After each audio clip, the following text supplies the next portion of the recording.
Good morning छात्रों, RK PG science college Kalwad Jaipur की online classes में आपका हार्दिक स्वागत है बच्चों।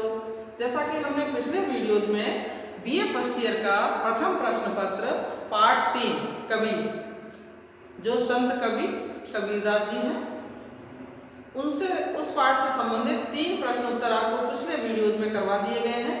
अब हम चौथे पे ले चलते हैं आपको, 4 करवा दिए गए हैं, 5वें पे ले चलते हैं। 5वां उनका प्रश्न है, देखेंगे आप आगे। जैसे कि प्रश्न में है, कबीर युग प्रवर्तक थे, स्पष्ट विवेचना कीजिए। युग प्रवर्तक होना, महान क्रांतिकारी होना या क्रांतिकारी विचार, इस तरह से अगर प्रश्न आपका घुमा फिरा के दे दिया जाए तो आपको बिल्कुल भी भ्रमित होने की जरूरत नहीं है। साथियों, यहाँ क्वेश्चन को कई प्रकार से दिया जाता है घुमा के, तो चाहे युग प्रवर्तक कहो, चाहे महान क्रांतिकारी कहो, चाहे महान क्रांतिकारी विचारक कहो, सब चीजों का मतलब एक ही होता है। ठीक है बच्चों, आगे चलते हैं, आंसर की बात करते हैं। आंसर में देखेंगे कबीर के द्वारा किए गए युग प्रवर्तन के कार्य, क्या क्या इन्होंने कार्य किए हैं और युग प्रवर्तन कैसे हुआ है, किन किन क्षेत्रों में इन्होंने युग प्रवर्तन किया है, देखेंगे आप आगे। अध्ययन करवाते हैं आपको आगे। साथियों, प्रत्येक युग की मान्यताएं पूर्ववर्ती युग की मान्यताओं से कुछ भिन्न प्रकार की होती हैं। कारण यह है कि समय के साथ परिस्थितियां बदलती हैं और उनका समाज की गतिविधियों, उनके रहन सहन, उनकी मान्यताओं पर प्रभाव पड़ता है। समाज में अधिकतर लोग गतानुगतिकता के शिकार होते हैं। समयानुसार आचरण करने की शिक्षा देने में समर्थ व्यक्ति बहुत कम होते हैं बच्चों। कबीर के समय अनेक धार्मिक मतांतर विद्यमान थे। एक दो सिद्धि प्राप्त कर लेने वाले व्यक्ति स्वयं को ईश्वर बतलाकर जनता से अपनी पूजा करा रहे थे। साथियों, समाज में अशिक्षा, रूढ़ि रीतियां, ढोंग, आडंबर और अंधविश्वास थे। अनेक जातियां थीं। मनुष्य मानव जीवन के उद्देश्य की ओर से बेखबर था। समाज में जाति, धर्म आदि के नाम पर ऊंच नीच की भावना व्याप्त थी, छुआछूत की भावना व्याप्त थी। निवृत्तिवादी भावना को बढ़ावा दिया जा रहा था। कबीर ने निरक्षर होते हुए भी सुनकर, घूम फिरकर सभी धर्मों, दर्शनों, साधना पद्धतियों को अच्छी तरह समझ लिया था और यह भी स्पष्ट रूप से समझ लिया था कि किस प्रकार का जीवन व्यतीत कर लोग अपना उद्धार कर सकते हैं।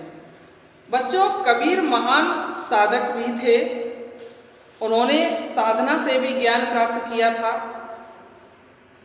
और कबीर ने समाज का मार्गदर्शन किया। उन्होंने समाज में हर क्षेत्र में परिवर्तन लाना चाहा।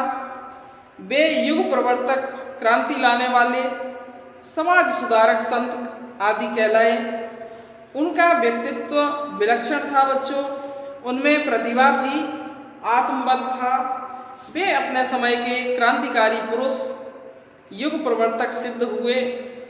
उनकी भूमि पुरोहित की ही नहीं, ऋषि की थी, जो समाज के लिए आवश्यक नए विधान बना सकते हैं। साथियों, कबीर द्वारा किए गए युग प्रवर्तन के कार्य, वो कौन कौन से कार्य थे? संत कबीर ने कई दृष्टियों से युग का मार्गदर्शन और प्रवर्तन किया। यहाँ कुछ संक्षेप में विश्लेषण प्रस्तुत किया जा रहा है, देखेंगे आप बच्चों। बात करते हैं पहले पॉइंट की, धार्मिक क्षेत्र में युग प्रवर्तन। धार्मिक क्षेत्र में इन्होंने युग प्रवर्तन किस प्रकार से किया, देखेंगे आप आगे। धार्मिक क्षेत्र में साथियों, कबीर के समय सबसे गहरा अंधकार धर्म के क्षेत्र में फैला हुआ था। धर्म के ठेकेदार थे कौन, पता है आपको? पंडित, पांडा, मुल्ला, मौलवी, ज्ञानी, ध्यानी, योगी, सन्यासी, ये सभी क्या थे? धर्म के ठेकेदार थे। उन्हें लगता था कि हम ही धर्म कर्म जानते हैं, ज्ञान की जितनी बातें सब हम ही जानते हैं, हम ही ईश्वर हैं, हम ही परमात्मा हैं, ऐसा मानते थे। तो उनको धर्म के ठेकेदार बताया गया है। साथियों, यहाँ जो है ना, कबीर किसी धर्म के द्वारा निर्दिष्ट ईश्वर या खुदा पर निर्भर नहीं रहे। उन्होंने अपने आराध्य को निर्गुण राम नाम दिया। कबीर दशरथ सुत राम को भगवान नहीं मानते थे। किसको राम मानते थे? निर्गुण ब्रह्म को उन्होंने राम मान लिया था, लेकिन उन्होंने दशरथ सुत राम को, दशरथ के पुत्र राम को भगवान नहीं माना था। बच्चों, दशरथ सुत तिहु लोक बखाना, राम नाम का मरम न जाना। तो साथियों, यहाँ उन्होंने स्पष्ट पंक्ति में कहा है, दशरथ सुत तिहु लोक बखाना। तीनों लोकों में चर्चा थी कि दशरथ के पुत्र राम थे, लेकिन कबीर ने यहाँ राम को, दशरथ के पुत्र राम को राम नहीं माना है। उन्होंने निर्गुण ब्रह्म को ही राम माना है। ठीक है, तो आगे जो है ना, मुसलमान मानते हैं कि ईश्वर एक है, निराकार है और बंदा कभी खुदा नहीं बन सकता। कबीर ने ईश्वर से एकाकार होने की युक्ति की, ईश्वर से एकाकार होने की, मुक्ति की, जन्म मरण से छूटने की बात कही है। बच्चों, सूफी संत पति पत्नी को आत्मा परमात्मा मानकर अलौकिक प्रेम पद्धति से निराकार की आराधना करते हैं। कबीर ने स्वयं को पत्नी, ईश्वर को पति मानकर भक्ति भाव व्यक्त किया है। साथियों, उन्होंने वैष्णवों की भांति शरणागति को महत्व दिया, किंतु रामकृष्ण आदि अवतारों को नहीं माना। अवतारवाद का उन्होंने बहुत विरोध किया है। राम और कृष्ण जिन्हें हम भगवान मानते हैं, उन्हें कबीर ने ईश्वर नहीं माना है, उसका विरोध किया है। उन्हें पुरुष माना है। ठीक है, जो आदि पुरुष होते हैं वो माना है। तो साथियों, यहाँ जो है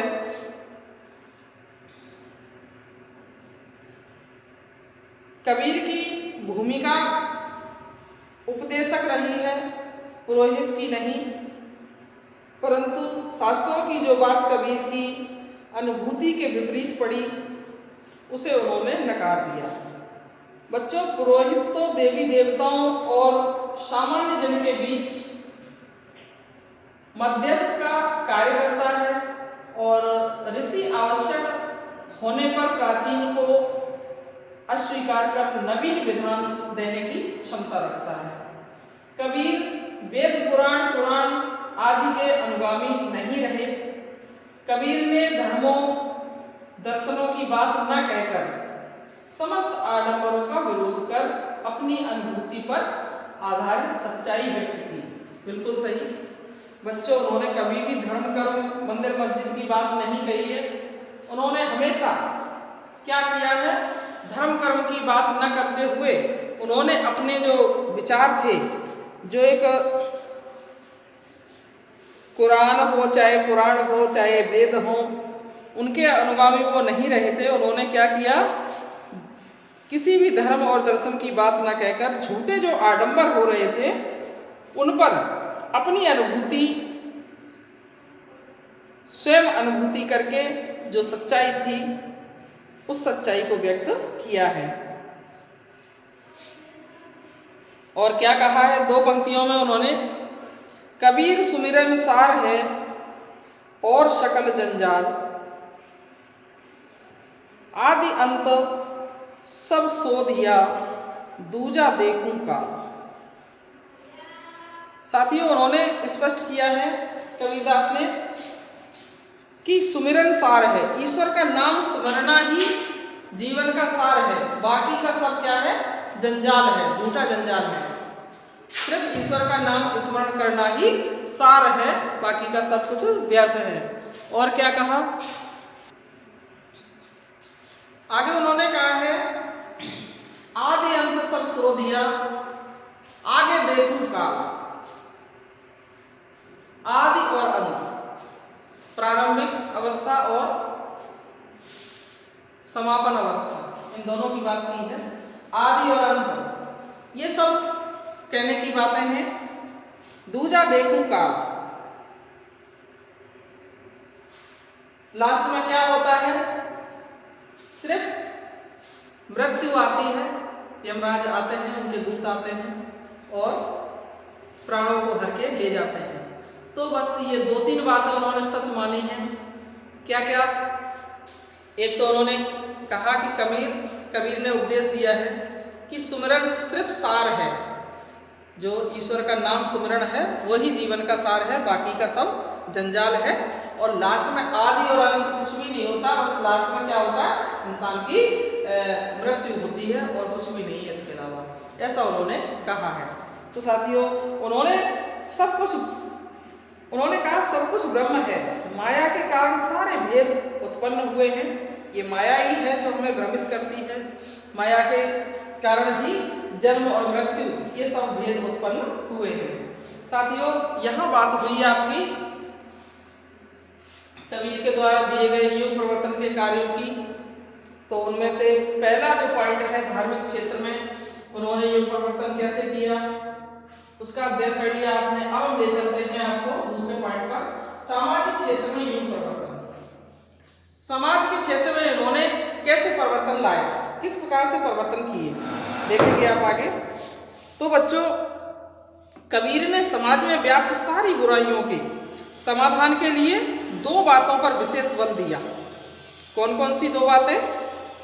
एक तो यह कि सब जीव जो है वो ईश्वर की संतान है, और दूसरी साईं के सब जीव हैं, कीरी कुरंज दोय।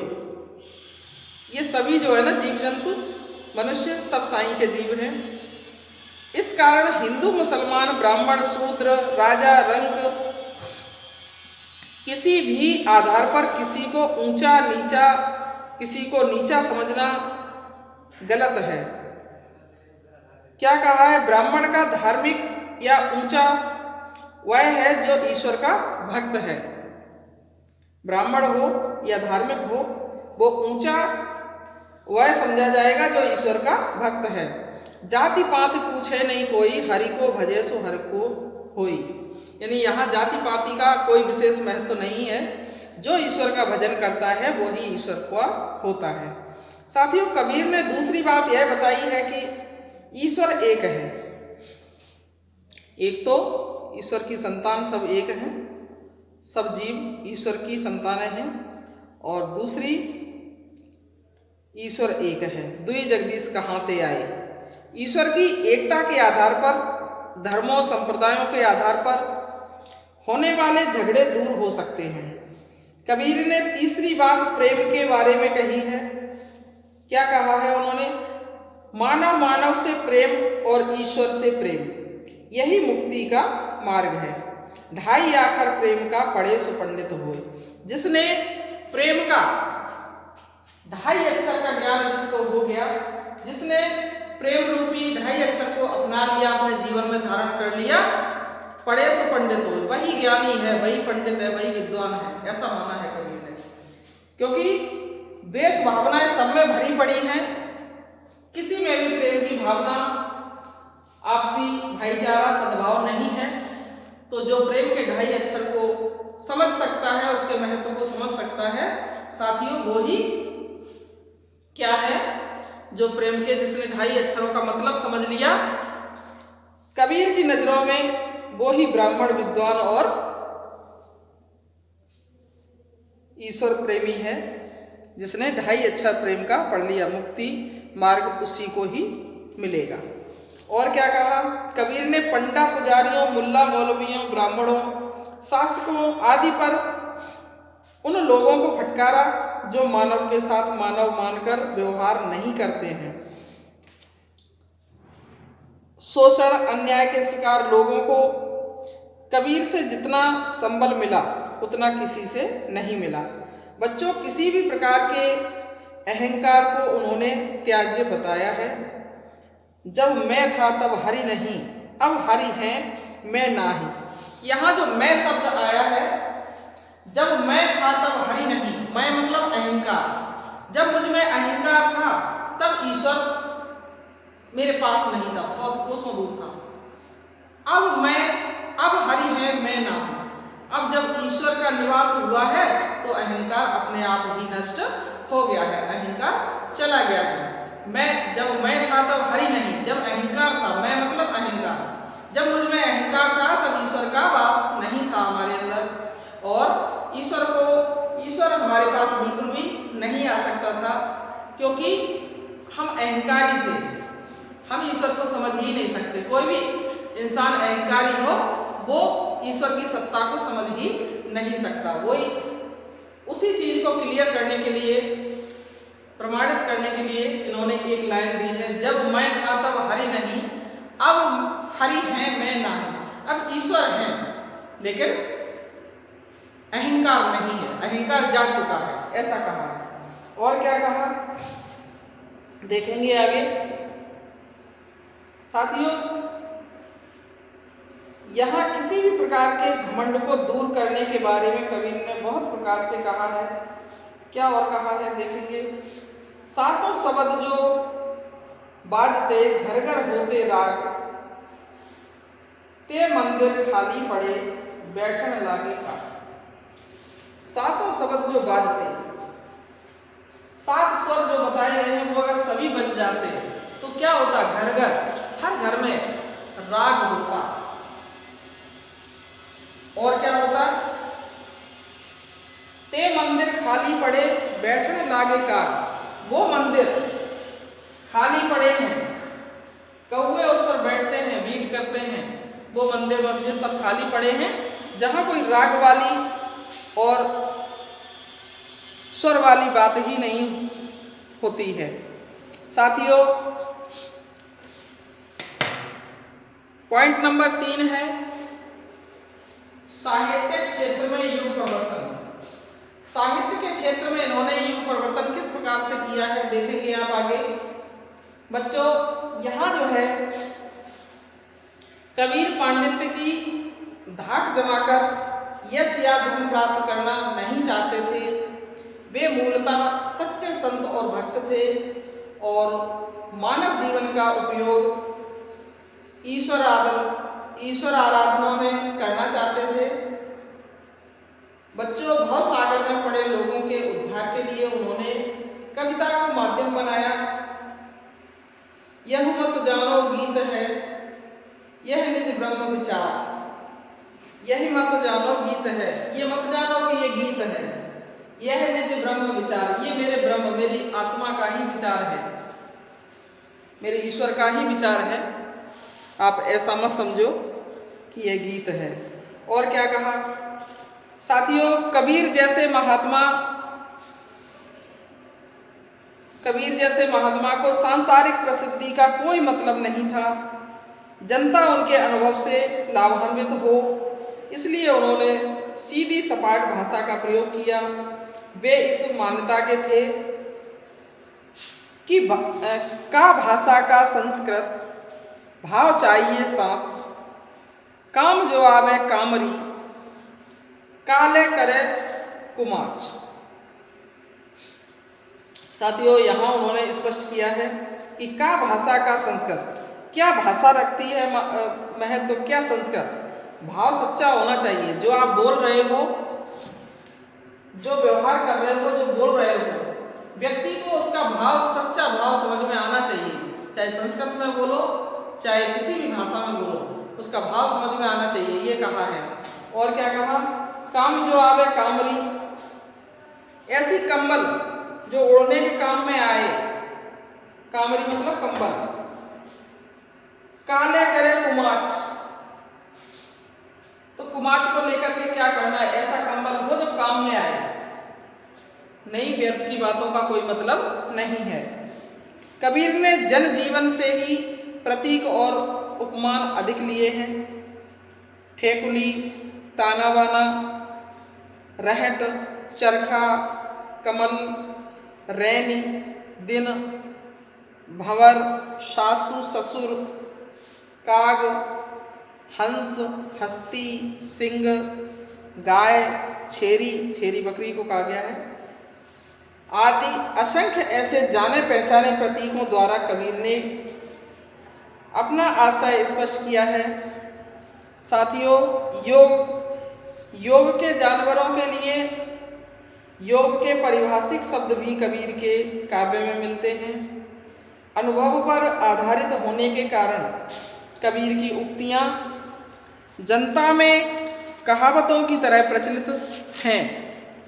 तो साथियों, यहाँ इन्होंने इस प्रकार से साहित्य के क्षेत्र में भाषा को लेकर के यहाँ भी इन्होंने युग परिवर्तन किया। अब हम बात करेंगे निष्कर्ष की। बच्चों, संक्षेप में कह सकते हैं कि कबीर अपने विलक्षण व्यक्तित्व और अपनी क्षमताओं के बल पर राजा रंक सबसे ऊपर थे। इसी कारण वे राजाओं के भी दोष गिना करते थे, उनमें भी अवगुण ढूंढ लिया करते थे। उनके भीतर किसी के प्रति किसी भी प्रकार का दुर्भाव या पक्षपात का भाव नहीं था।